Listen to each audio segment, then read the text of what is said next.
Dawgs scores a run as Shoemake from the windup and lost him. Ball 4. Finn Ryan with the RBI walk as the Whitefish Bulldogs take an early 1-0 lead. Shoemake, next pitch to Schwa, down low, walks him. Ball 4. Is that a walk and another run for the Whitefish Bulldogs as Drew Queen comes in to score on the RBI walk by Christian Schwaderer.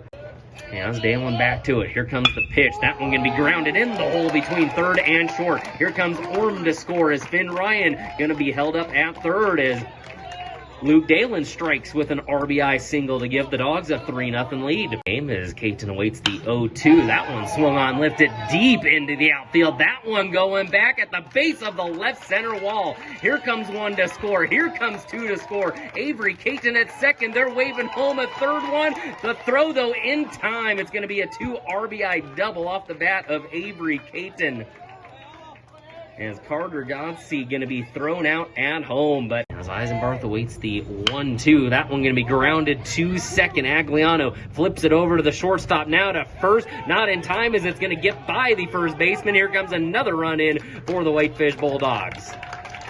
So it's going to be a fielder's choice RBI, and then another run scores on the error for the Dawgs, who now lead this one 8-1. 1-2 now the count. Here comes the pitch. That one swung on and missed. Strike 3 as Logan Stewart picks up his 5th strikeout of the game as the Whitefish Bulldogs, after 3 innings of play, lead this one 9-1 on that Hill Brother scoreboard. Waits the 1-2. Next pitch. That one slashed right to the shortstop off of the shortstop's hip, as that will bring Eisenbarth into score as the Whitefish Bulldogs tack on another. As Drew Queen capitalizes, putting it in play. Whitefish up 10-1. Next pitch to Godsey. That one going to be lined out into left field for a base hit. Reed Boyer to come in and score. Here comes Luke Dalen to score. Godsey up to second with a 2 RBI double, as Carter Godsey, his first hit of the game, gives the Dawgs a double-digit lead. Back from the break here on 102.7 FM, 1240 AM Outlaw Country, new voice of the Whitefish Bulldogs, as the Whitefish Bulldog baseball team comes up with a big 12-1 victory over the Polson Pirates in North Conference baseball action. A big win for the Whitefish Bulldogs in this one, the only time they'll see this Polson squad here in the regular season. So anytime you face a team just once, you can pick up a big conference win like this. It is a good thing to do, especially early in the season. You don't have a lot of conference games. You don't face everyone in the conference multiple times. So anytime you get a game like this, to pick up a big win like this, and you can do it, it is well deserved. Hey, how about Logan Stewart in this one? Got to give it up for the pitcher here for the Whitefish Bulldogs. End up going 5 innings pitched in this one. He gives up 2 hits, 1 run, walks 3, and strikes out 8 in his first start of the season. And the Dawgs would give him plenty of run support to start this one, as the Dawgs put up 6 runs in the first inning of action, highlighted by an Avery Caton 2 RBI double. The Dawgs led 6-0 after 1 inning of play. Whitefish would tack on 3 more in the third, as Calvin Eisenbarth would bring one in. Ryan Conklin with an RBI double in his first hit of the season.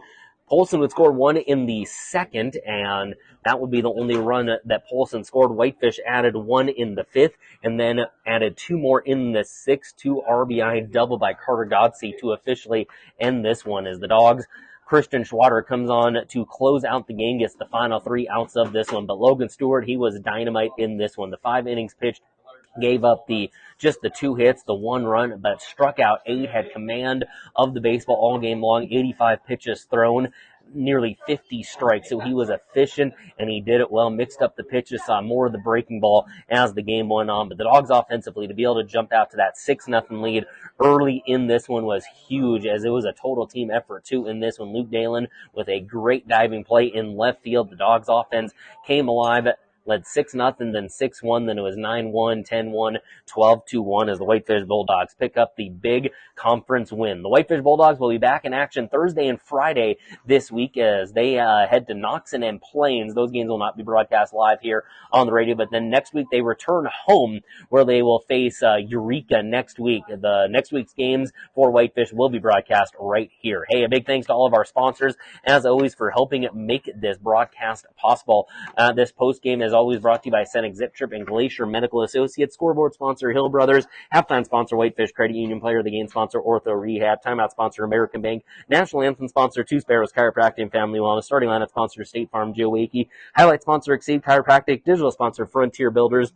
Rest of our sponsors, Piggyback Barbecue, Nelson's Hardware, M&C Tire, Whitefish Eye Center, Dalen Dental, Bulldog Saloon, Whitefish Chop Shop, Stumptown Snowboards, Three Rivers Bank, and the Whitefish Lake Restaurant. Again, a big thanks to all of our sponsors for helping make this broadcast possible. Stay tuned later on for the Frontier Builders play of the game, as well as the Ortho Rehab player of the game, as I'll have those posted to social media here shortly. In the meantime, I'm Cole Havens for everyone at B Broadcasting Radio Network. Thank you to the listener for tuning in, whether you've been at home, in your car, at work, wherever you may be. I hope you have a great rest of your night.